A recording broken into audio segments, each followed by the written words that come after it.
Hello, and welcome back to Between the Lines on Elevation 5280 Sports and Lifestyle. I hope that you had a very happy new year and a blessed holiday season. I'm your host, Katie Mack, and this is what's going on in the sports world this week. No NFL Thursday night football to discuss. Instead, the final week of the NFL season will kick off tomorrow with two games, and it's all AFC North. The Ravens will battle with the Browns and try to capture the North crown, but the Steelers will also want to be king in the North as they try to knock off the streaking Bengals. Cincinnati needs a lot of help to make it all the way to the playoffs, as they need a win and a Denver and Miami loss to go all of the way. Now, speaking of Denver, they win and they're in as they take on the Chiefs JV team with QB Carson Wentz at the help. Meanwhile, the Dolphins will face a struggling Jets team, and the battle for the NFC's top team will come down to Sunday night as Minnesota heads into Detroit. Both teams sit at 14-2. Now, the college football playoff now heads into the semifinals, but on Wednesday, the quarterfinals saw number 5 Texas take down number 4 Arizona State 39-31, and what a blockbuster of a game it was.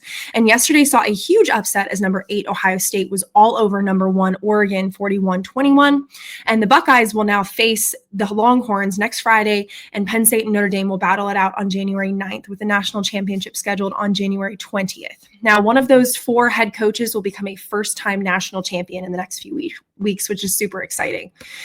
Now, NBA All-Star voting is in full effect as the Nuggets star and MVP Nikola Jokic leads all the votes in the West with over 1.4 million, while Giannis is over 1.7 million in the East. In men's college hoops rankings, the Tennessee Vols are unsurprisingly at the number 1 spot, with Auburn, Iowa State, Duke, and Alabama rounding out the top 5.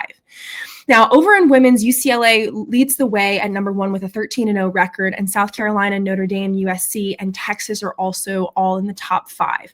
Now, rapid fire on some baseball stuff. The best free agents that are still available are Roki Sasaki, Alex Bregman, Pete Alonso, Anthony Santander, and Jack Flaherty.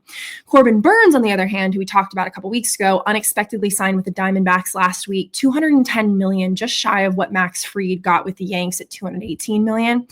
And with that departure, he leaves the Orioles with a very sparse pitching rotation. So not sure really what the Orioles are going to do with that one. Now, back to the still available free agents. Roki Sasaki is reportedly not close to making a decision after having a series of conversations with a wide variety of teams. Bregman is narrowing it down. Rumors are either Toronto, Detroit, or Boston.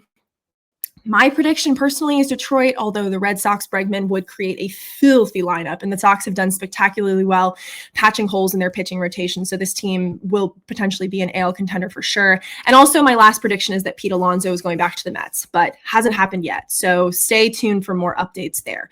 Now, don't forget to head on over to and give all of our socials a like and a follow, as well as subscribe to our YouTube and Spotify accounts as well. Just search up Elevation 5280 Sports and Lifestyle. And as always, check out our home base, e5280sports.com.